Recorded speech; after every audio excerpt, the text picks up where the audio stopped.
See, obviously you did not create yourself, that's for sure. Our ideas of God may vary from culture to culture. Different people around the world have different ideas about it, different beliefs about it.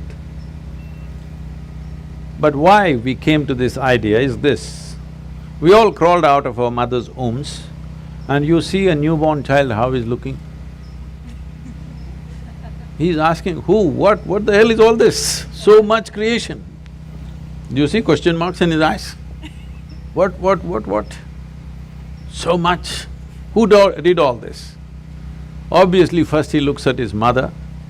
Well, the mother delivered you, but she can't deliver the planet. Then you look at your father, well, obviously he can't do all this. Then you looked at every other adult around you, nobody seems to be capable of doing all this. Then being human beings, we say, there is a big human being sitting up there, he does all this. I'm sorry ladies, he's a man.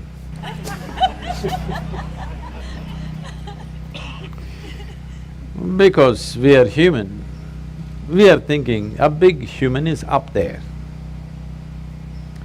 But it's a fact that we did not create this, isn't it? Neither this nor this. We did not create this, we meddled with it. We meddled with it, we muddled with it, but we did not create it, for sure. So we need an explanation. This is a choice you have.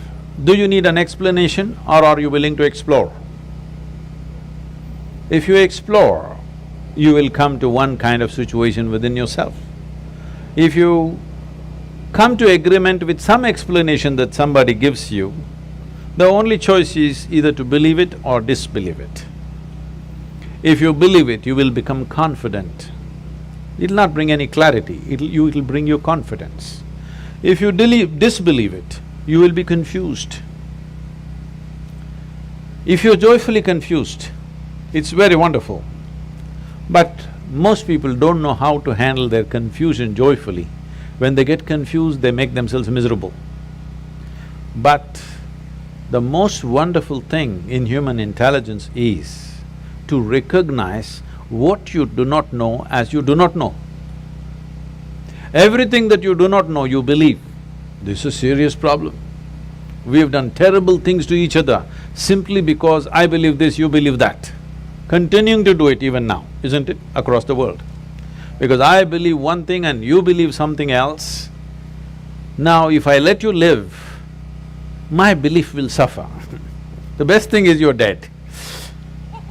Yes because you believe something else is the truth and I believe something else is the truth, now both of us can't live in one place. We can pretend for some time. When it comes to real issues, we can't be in one place. Why is it it's so difficult? If you really have a working intelligence, you must be able to see what I do not know as I do not know, isn't it? Is it not very human and very wonderful to see what I do not know, what's the big deal about it? If you see I do not know is an immense possibility. Only when you see I do not know, the possibility of knowing becomes a reality.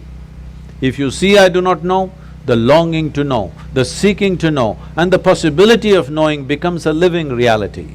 Everything that you do not know, you believe.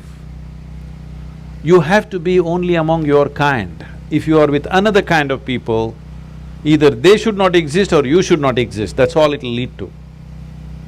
So this is something that we have to come to, because human intelligence is at its best when it does not know. If I just think I know, I will become stupid because I have my conclusions about everything. If I see I do not know, intelligence is full on, isn't it? You want to keep your intelligence in a working mode or a off mode? You saving it for another place? No, I want to know because it looks like that. A lot of people are saving it for elsewhere. No, you need it here. If you need it here, please look at this and see. When you see I do not know, you become very conscious. very aware, very alert, is it true? When you think, I know, you do the dumbest and idiotic things, very gross things, yes or no? Yes. If you really see, I do not know, you have fight with nobody. You have no fight with anybody, isn't it? Yes. I know is always a fight. So in the yogic culture, there is a phenomena. I'm calling this a phenomena because today, this evening, you may not understand what I'm saying, but if you invest some time and energy, you will understand. We identify with our ignorance, never with our knowledge. Because it doesn't matter how much you know, if you read the libraries on the planet, still what you know is the minuscule in this existence, isn't it? Hello? Yes. But your ignorance is boundless. Yes or no? Yes. So, if you're identified with your ignorance, you will be borderless, boundless human being. If you're identified with your knowledge, you will become a constipated human being. Constipated means it happens little by little. This is how life is happening right now. Little by little it is happening. It is not happening in a beautiful way. It is little by little. We have to strive to find one moment of joy somewhere.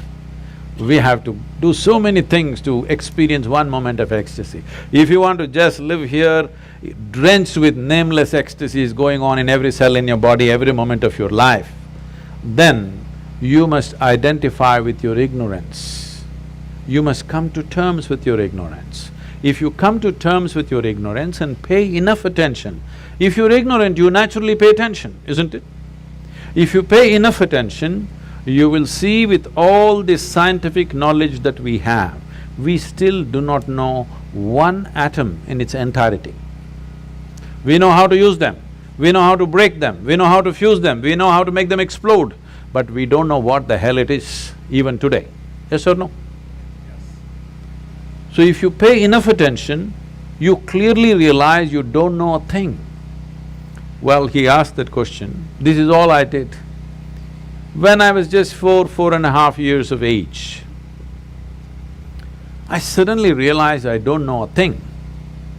So if somebody gave me a glass of water, I'm just looking at the water because I do not know what is water. Well, I know how to use the water, but I don't know what it is. Even today you don't know what it is. If I find a leaf, I'm staring at it for 4-5 hours. If I sit up in my bed, I'm just staring at the darkness for the entire night. My dear father, being a physician, he started thinking I need psychiatric evaluation. So this boy is simply staring at something all the time. My problem is I look at this, I still don't know this, so I'm not able to shift my attention to anything else. If I look at this, I'm just looking at this because I've still not figured this out. So if you pay enough attention, this universe opens its doors only to those who pay enough attention. Whichever door has been opened for you in your life has opened because you paid attention to that dimension of life, yes or no? Yes. That's the only way it works. Now, if your attention is such, it is not seeking anything, but it's simply attentive. It pays attention to everything. It does not decide an elephant is more important than an ant. It just pays attention to everything because this is the nature of creation. If you look at an ant, have you paid enough attention to an ant ever? I spent a lot of time with them. Believe me, it's one of the finest machines on the planet. Yes or no? If you had a car like this, you know, you could do all the California deserts effortlessly. It's such a fine machine, it's not a simple thing. If you pay enough attention to the ant, you will realize whatever created this ant, it did not pay any less attention to the ant than it paid to you. Yes or no? Yes. Then who the hell are you to decide who should get more attention and less attention? It is just that you have to sharpen your ability to pay attention, not to any particular thing, to simply pay attention. If you pay enough attention, is it true this body, though you gave food from outside, this body was created from inside? Yes? Yes. So whatever is the source of creation must be functioning from within you, isn't it? Is it? So, when you don't know what is the nature of the source of creation, you may use in English language. In India we have many words. In this part of the world, you may call it God. It's just your explanation for the source of creation, isn't it? Because you have no explanation for the creation, you saying, God made this. We have 1,000 names for that, all right? But fundamentally, we are trying to explain the source of creation. Is it true in your experience, the source of this life's creation is functioning from within you? If it's functioning from within you, if it's somewhere up there and you missed it, it's okay. If it's happening from within you and you missed it, isn't it a tragedy? Hello? Yes. If the source of creation is throbbing within you and you did not notice it, are you not a tragedy? Yes. So my entire life and work is to just avoid the tragedy for people. Thank you.